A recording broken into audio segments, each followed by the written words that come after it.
오늘 누가복음의 말씀을 통해서 우리 예수님과 함께한 식탁의 자리를 쭉 나누고 있는데, 오늘은 말씀이 나누어지는 식탁을 함께 나누고자 해요.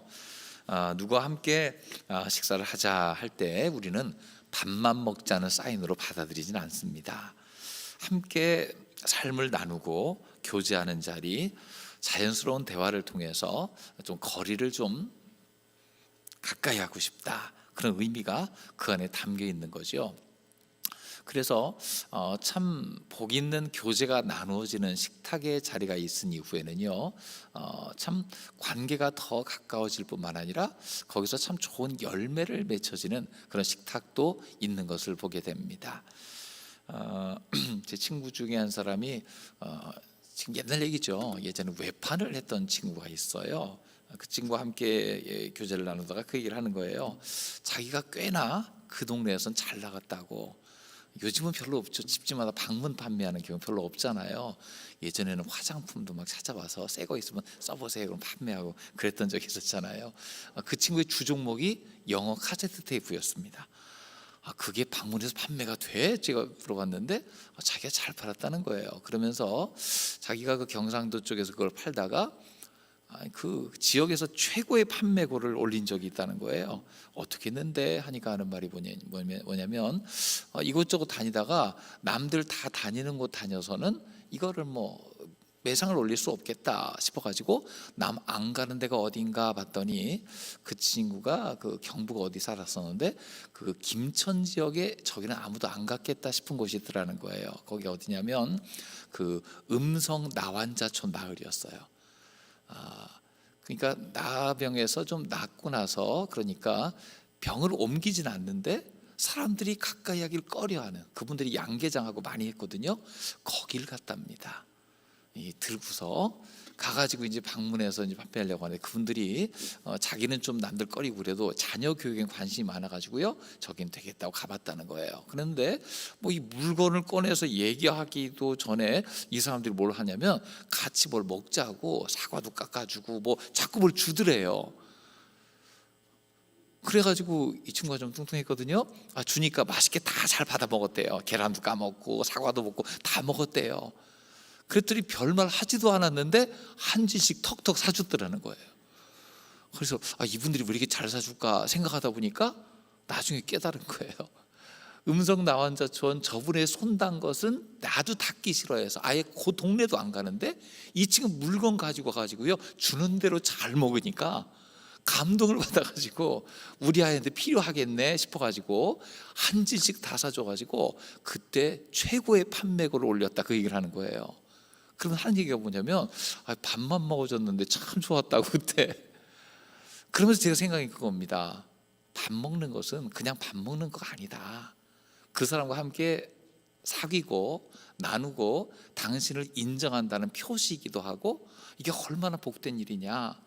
그래서 그 친구는 나는 아무 꺼리낌 없이 그들 주는 거 먹었고 함께 이야기하고 자녀한테 이게 필요하다고 얘기했는데 참 그때 좋았다고 그 얘기를 할 때 제가 생각한 게 그거예요.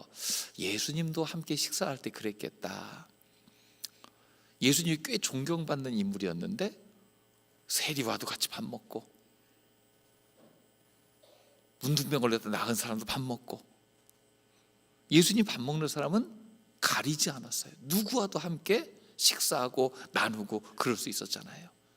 그래서 예수님의 삶 자체가, 아예 삶 전체가 십자가를 진 삶이었습니다. 꺼리는 것, 남들은 손대고 싫어하는 것, 손해보는 것, 하지만 예수님은 어디 가서든 그 삶을 사실 수 있는 분이었다라는 걸 볼 수가 있죠. 식탁의 자리는 참 중요한 자리입니다. 이 공동체적 의미가 있어요. 그래서 유대인들은 이 식탁의 자리를 굉장히 중요하게 여겨서 그 안식일의 식탁 같은 경우에는요, 온 식구들이 함께 모여서 가장 맛있는 음식을 나누면서 아주 기분 좋은 자리에서 하나님 말씀을 전수하고 전해주고 질문도 받고 대답하고 그런 자리로 여겼습니다. 그래서 그 안식일의 식탁이 굉장히 따뜻했던 그런 느낌의 식탁.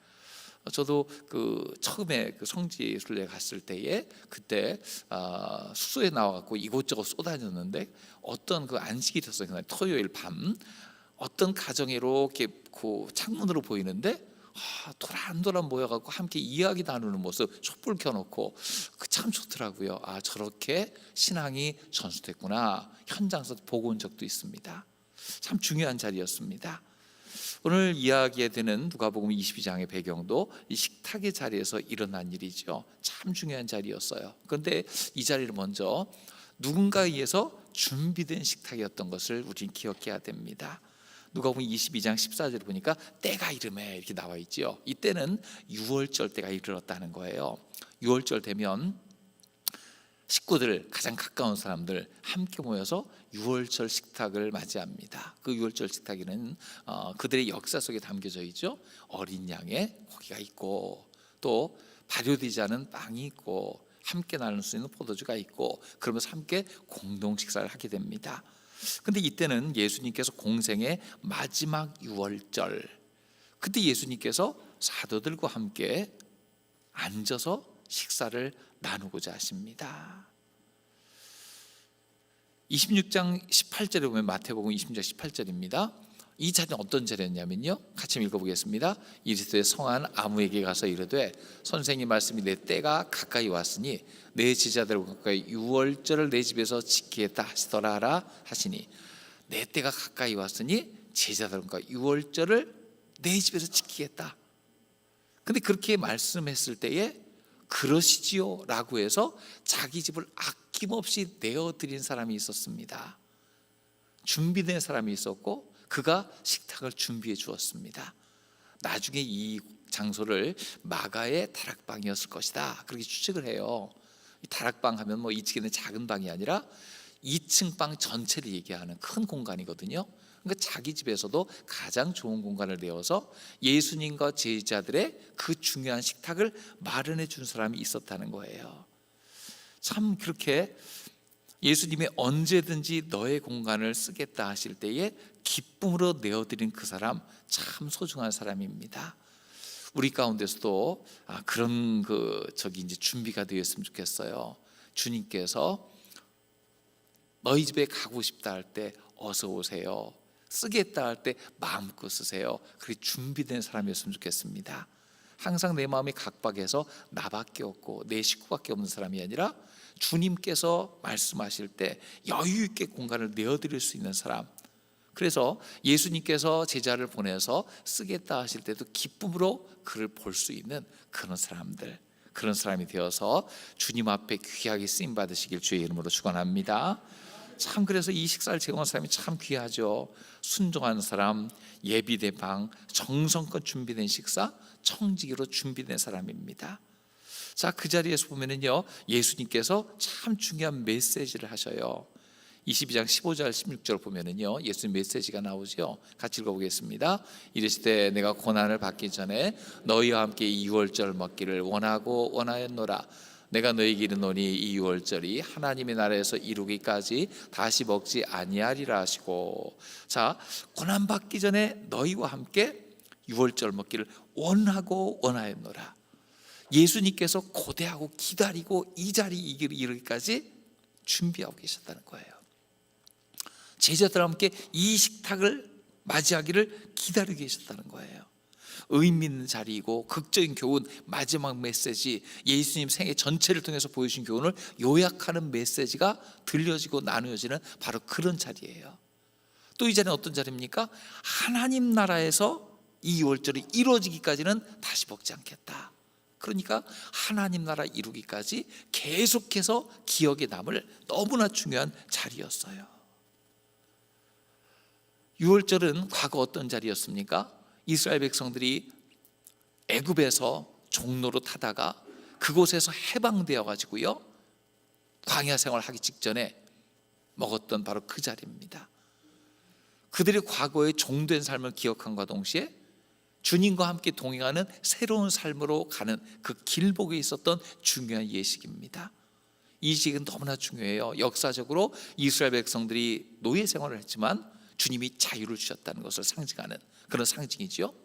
그를 위해서 하나님께서 직접 10가지 재앙으로 그들을 치시고 그들은 이제 광야에서 기적으로 먹여주셨음을 보여주는 바로 중요한 절기입니다. 근데 그 절기가 이제 예수님의 몸을 통해서 이루어지기 바로 직전이에요. 그래서 예수님의 몸을 통한 교훈이 그 식사의 자리에 담겨 있었던 거죠. 그래서 예수님은 이 식탁을 먹기를 기다렸다, 원하고 원했다.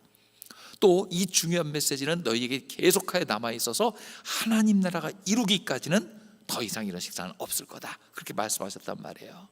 얼마나 중요한 자리입니까? 그러니까 이 중요한 자리를 위해서 준비되고 쓰임받은 사람이 참 귀한 거죠. 여러분, 주님께서 쓰실 때 준비된 사람 되길 주의 이름으로 축원합니다. 그런 사람 있잖아요. 주님께서 너를 원한다 할 때 내가 여기 있습니다 하고 나가는 사람. 마가복음 11장 3절에 보면요, 누가 너에게 왜 이렇게 하느냐 묻거든 주가 쓰시겠다 하라. 이게 뭐냐면요, 매어 있는 나귀를 보거든 주가 쓰시겠다고 하라. 그럼 줄 거다. 정말로 나귀가 매어 있는 것을 보고서 주님이 쓰시겠다고 하는데요, 그러면 쓰세요 하고 나귀를 그냥 내어드렸단 말이죠. 누가복음 5장 3절에 보면 어떤 케이스가 나와 있습니까? 예수님 한 배에 오르셨는데 시몬의 배였어요. 육지에서 조금 떼기를 청하시고 앉아 배에서 무리를 가르치십니다. 시몬 베드로도요, 제대로 부름 받기 전에 어떤 일이 있었습니까? 주님 앞에 자기 배를 내어드려서 호숫가에 모여든 많은 사람들을 가르치는 도구로 그 공간을 내어드렸어요. 아마 배 탈 때 배 잡아들이게 됐을 것이고요, 좀 떼기를 청했을 때 좀 떼고 그냥 두면은요 흘러갈 거 아니겠어요? 막 끈 잡아갖고 이렇게 매서 묶기도 하고 옆에서 제일 앞자리에서 듣기도 했겠지요. 주님께 자기의 것을 내어드리는 사람, 하나님께서 그 사람을 귀하게 쓰실 줄로 믿습니다. 주님이 요청을 안 했어도요, 자원했어도 내어드리는 사람들이 있어요. 예수님께서 죽으셨을 때 아무도 예수님의 장례를 생각도 못하고 있을 때 아리마대 부제 요셉이 빌라도에 가서 그를 내어주기를 청했습니다. 예수님의 시체를 가져다가 자기를 위해 예비된 빈 무덤에다가 장례를 지냈습니다. 귀한 헌신이지요. 성경 말씀이 그대로 이루어졌습니다. 요청하지 않아도 자기 것을 내어드렸어요. 아리마대 부자 요셉은요, 장례 용품들을 갖고 왔고 예수님께서 묻혀 계시는 그 순간 여러 여인들이 향품을 가져다가 예수님께 발라드리려고 가져왔던 걸 볼 수가 있습니다. 그래서 자기 가진 것, 그것을 가지고 주님 앞에 공개할 수 있는 것, 얼마나 복된 일인지 모릅니다. 여러분, 하나님께서 우리에게 다가와서 너를 쓰기 원한다. 너의 재능도 시간도 너희 가진 재물도 내가 지금 각 준비하고 있는 일들도 주님이 쓰기 원한다 할 때에 기쁨으로 주님 앞에 내어놓을 수 있는 저 여러분 되시길 주의 이름으로 축원합니다. 그래서 이 식사의 자리 준비된 사람을 위해서 예비되어 있었어요. 그럼 그 자리에서 식사를 통해서 어떤 메시지가 주어졌습니까? 이 식탁의 메시지는 무엇이었습니까? 자, 그곳에서 이 떡과 포도주의 의미가 나누어지지요. 19절 20절 보면은요, 같이 읽어보겠습니다. 또 떡을 가져 감사기도 하시고 떼어 그들에게 주시며 이르시되 이것은 너희를 위하여 주는 내 몸이라 너희가 이를 행하여 나를 기념하라 하시고 저녁 먹은 후에 잔도 그와 같이 하여 이르시되 이 잔은 내 피로 세우는 새 언약이니 곧 너희를 위하여 붓는 것이라. 거기서 떡과 포도주를 떼어 주면서 그것이 바로 예수님을 의미하는 것임을 알려주고 계십니다. 그러니까 예수님께서 이제 곧 십자가 지시는데 아직 제자들은 몰랐어요. 그 십자가의 의미는 무엇입니까? 자기 몸을 떼어 주는 것이고 자기 피를 흘려서 우리를 위해 주는 것이다. 그것을 말씀해 주고 계세요. 이것은 또 새 언약이다, 그렇게 말씀하고 계셔요. 예수님이 그 제자들과 혹은 이제 그 이후로 이 식탁을 기억하는 사람들과 세우는 새 언약임을 말씀하고 계십니다. 이게 너무나 중요한 것이죠. 이 식사의 자리를 통해서 주시는 메시지인데 그 생각을 할 수 있지 않습니까? 이렇게 중요하고 예수님 삶 전체를 관통하는 핵심적 메시지를 전하시려면 좀 보면 그들먹하게 사람이 많이 모인 자리에서 공적으로 해야 되지 않는가, 그런 생각하지 않습니까? 이정도 중요한 자리에 있으면요, 매스컴을 동원해서 많은 사람을 모인 가운데서 더 많은 사람이 듣는 자리에서 그런 메시지를 전하고 하는 것이 세상의 관례지요. 그런데 예수님은요, 이 중요한 메시지가 우리가 늘상 일어나는 식사의 자리에서 일상 다반사라고 하잖아요. 늘 이루어지는 그 자리에서 전해지기를 원하셨어요. 왜 그러셨을까 생각할 때에 저는 그 생각을 해봅니다. 매일매일 하루 3번씩은 식사의 자리를 대개가 마주하는데 그때마다 예수님을 기억하도록 어떤 특별한 행사서만 아니라 우리의 삶의 자리 가장 가까운 현실 속에서 예수님을 기억하도록 하시기 위함이 아닌가 그 생각이 들어요. 만약 전 제자들 총집회 예수님 말씀 듣고 은혜 받는 사람은 전국에서 다 모여라 그런 다음에 성전 옆에 거대한 공간에서 이런 얘기를 했다면 그것은 의식적인 내용이 됐을지 몰라요. 하지만 예수님은 어떻습니까? 늘상 있는 자리, 항상 함께하는 자리, 그 식사의 자리에서 그 메시지를 전해주었습니다. 즉 예수님의 메시지는 매일의 삶 속에서 기억해야 될 메시지입니다. 그리고 우리가 먹고 마실 때마다 기억할 것이 무엇입니까? 우리는 예수님의 삶을 먹고 마시는 거다. 그건 뭐예요? 예수님처럼 살아가라고 우리를 불러주시고 보내셨다라는 것을 기억해야 될 줄로 믿습니다. 매일의 삶의 자리에서 예수님을 기억하는 거예요.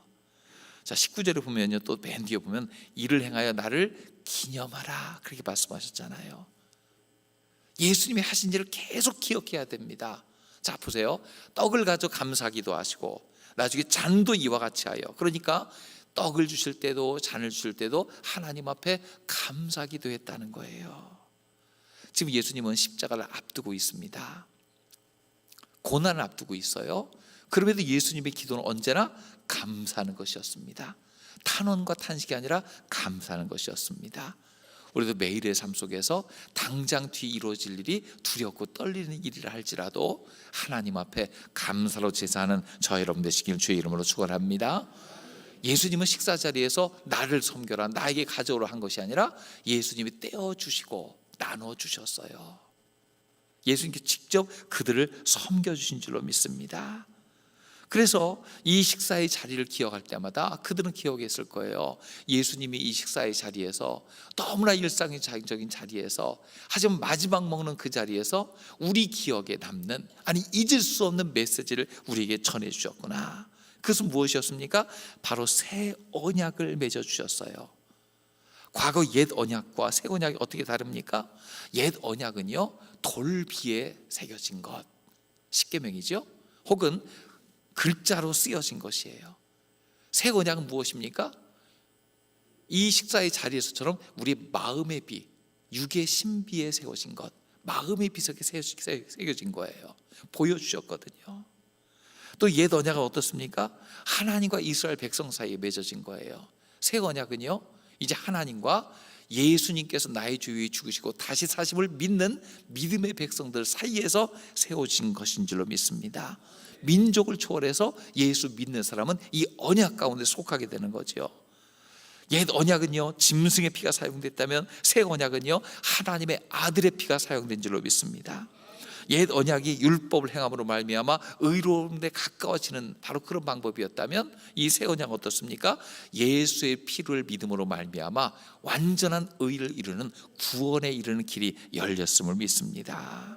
그래서 이 식사를 통해서 너무나 평범한 자리에서 먹고 나누면서 우리는 예수님이 하신 일을 기억하게끔 주님이 의도하셨다는 거예요. 그래서 우리는 이 땅에서 육의 양식을 먹고 사는 사람이 아니라 영의 양식을 먹고 사는 줄로 믿습니다. 항상 이 땅에 먹을 것이 아니라 하나님 나라의 양식, 하나님께 주신 메시지를 늘 마음에 간직하며 살아가는 우리 모두가 되시길 주의 이름으로 축원합니다. 식사를 통해 이 메시지를 주셨어요. 그리고 또 하나, 식탁에서 그들이 잊지 않아야 될 것이 뭐냐면 그 식탁을 떠나지 말아야 된다는 겁니다. 이 식사는 어떤 자리입니까? 이 식사에 모인 사람들은 사도들이었어요. 예수님의 공동체가 그 자리에 모였어요. 사도들이라고 하지만 사실은 사도들만 아니라 그 외의 사람들도 많이 모였을 가능성이 커요. 우리는 이 예수님의 최고의 식탁을 생각하면 항상 머릿속에 딱 떠올리는 게 미켈란조의 그림을 생각해요. 이렇게 있고서 이렇게 앉아있는. 그런데 전 그 그림 볼 때마다 많이 아쉬운 게 뭐냐면 성경적이기보다 문화적으로 그렸다는 데 대단히 아쉬워요. 여러분 그 식탁을 보면 좀 이상하지 않습니까? 여러분 드라마 볼 때도 그런 거 있잖아요. 밥 먹는 장면 보면 카메라가 이렇게 비추는 자리는 빼고 이렇게 앉아 있어요. 그 미켈란젤로의 그림도 그렇잖아요. 식탁에 예수님의 12제자가 쭉 앉아 있는데 이쪽은 다 비어 있어요. 누구 구경하라고 그랬나? 그런 자리가 있잖아요. 저 회갑잔치 뭐 그럴 때 그렇게 합니다. 그런데 그렇지 않고 안 그렇잖아요. 예수님 당시에는 식사를 할 때에 이렇게 거의 반 눕듯이 해가지고 편하게 식사를 했거든요. 그래서 요한은 예수님 품에 안기듯이도 있었고 그랬는데 굉장히 불편해요. 그림과 상관없이 봅시다. 예수님의 제자들, 사도들만 아니라 아마 가까운 사람들도 더 있었을 가능성이 커요. 왜냐하면 예수님 부활 승천하신 후에 제자 하나가 사라졌죠. 그 자리를 뽑아야 된다 할 때에 기준이 뭐였습니까? 예수님의 사역을 시작할 때부터 예수님이 끝까지 우리와 함께한 사람들 중에 한 사람을 뽑자 했을 때에 두 사람이 선거되고 그 중에 마띠아가 뽑혔잖아요. 그러니까 몇 사람 더 있을 가능성이 커요. 참 보면 예수님과 가까이 보냈던, 예수의 말씀을 늘 듣기를 사모하던 사람들이 모여있는 그 자리, 그 자리에서 예수님은요 가장 중요한 메시지를 전하시고 그의 삶 전체를 통한 가장 핵심적인 메시지를 전하는 그 자리입니다. 여러분 그 자리를 늘 사모하며 지키는 사람들은요 늘 그 은혜 가운데 거하게 되는 줄로 믿습니다.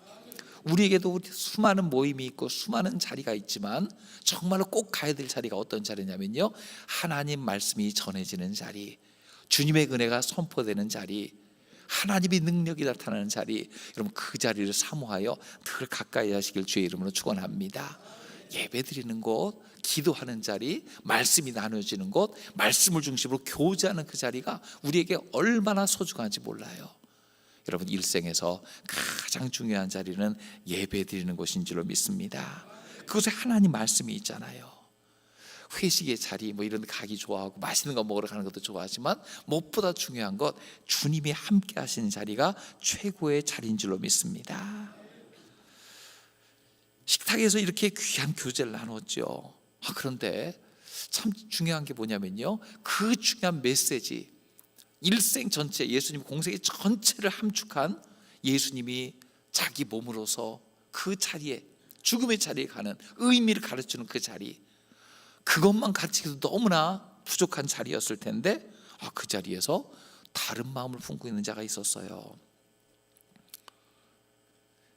예수님은 그것도 용납하시면서 그 한 사람이라도 죽게 돌아오기를 기대하시며 메시지를 전하십니다. 자, 20절 21절에 보면은요, 저녁 먹으니 그와 같이 하여 이 자는 내 피로 세운 새 언약이니 곧 너희를 위해 붙는 것이라 말씀하신 다음에 그러나 보라 나를 파는 자의 손이 나와 함께 상위에 있도다. 근데 이게 한 번만 말한 것이 아니라 그 식탁의 자리에서 나를 파는 자가 있다, 나를 배반한 자가 있다, 몇 번씩 거듭해서 그를 지적하고 있어요. 이름 불러 얘기하지 않아요. 굉장히 인격적인 주님이시거든요. 내가 알고 있다, 나를 배신하지 말아라, 넘겨짚은 게 아니다, 넌 이제 알고 있어. 그러면서 계속하여 돌아가기를 원하십니다. 그 중요한 메시지의 자리에서 한 사람이라도 잃지 않기 위해서 힘쓰시는 예수님을 볼 수 있어요. 예수님 마음은요, 이 식탁을 떠나지 마, 벗어나지 마, 하나님 말씀을 떠나지 마, 주의 부르심에서 이제 돌이키지 마, 그걸 말씀하시는 거예요. 그 제자가 가룟 유다인데 유다의 선택이 어떻습니까? 유다의 선택은요, 예수님의 여러 번의 그 사랑의 경고를 무시하고 떠납니다. 요한복음 13장 30절 말씀입니다. 같이 읽어봅니다. 유다가 그 조각을 받고 곧 나가니 밤이러라. 요한이 기가 막힌 말씀을 해놨죠. 그 조각을 받고 곧 나가니 밤이러라. 예수님은 어떤 분이십니까? 예수님은 빛인 줄로 믿습니다. 예수님은 어둠이 조금도 없으신 줄로 믿습니다. 그러므로 예수님 가까이 있으면요, 어둠이 탄로나고 들켜서 어둠을 회개하고 빛으로 돌아올 수 있어요. 그런데 예수님을 등지고 떠나니까 어떻게 됩니까? 밤입니다. 어둠의 권세입니다. 세상입니다. 주님의 사자에서, 사도에서 밖에 나가니까요, 어둠의 권세, 마귀의 종으로 전락하게 되잖아요. 우리 사람도 그렇습니다. 늘 하나님 말씀 있는 곳에 머물면 우린 주님의 쓰임받는 사람, 우리의 죄와 문제가 있다 할지라도 주님의 빛 가운데 드러나 회개하고 돌이켜 하나님의 자녀로 쓰임받게 되지만, 주님을 등지고 나가게 되면 어둠의 권세가 사로잡게 된다는 거예요. 끔찍한 범죄를 저지르는 사람들의 이야기를 보면요, 대개 어떤 사람들이냐면 사회나 가족에게서 동떨어진 사람, 홀로 있는 사람, 사회와 나를 버린 사람에게 대해서 원한을 맺힌 사람, 이런 사람이 큰 사고를 치는 걸 봐요. 하지만 아무리 문제가 있고 어려움이 있어도요, 누군가 같이 옆에 있어주고 밥 먹어주고 이야기를 들어주고, 그런 사람은요 낙심하고 좌절할 수 있지만 어긋나지 않고 회복되는 걸 많이 봐요. 우리 삶 가운데서도 항상 이런 일이 있어야 될 줄로 믿습니다. 늘 말씀의 자리에 가까이 있어서 어떤 문제가 있다 할지라도 주님 앞에서 문제를 내려놓고 해결받고 회복되는 저 여러분 되시기를 주의 이름으로 축원합니다. 우리 삶에서 이 식사의 자리가 너무나 중요하잖아요. 우리 주변에 문제 있는 사람, 어려운 사람 참 많잖아요. 그들을 이 자리로 초대해야 될 줄로 믿습니다. 주님 계신 곳, 말씀이 있는 곳, 은혜가 있는 곳으로 초대할 때에 그 삶에 회복이 이루어지고 치유가 일어나고 역사가 일어날 줄로 믿습니다. 항상 주의 말씀 안에 주님의 귀한 식탁에 초대받아서 그 말씀을 나누며 천국을 예비할 수 있는 우리 모두가 되기를 주의 이름으로 축원합니다.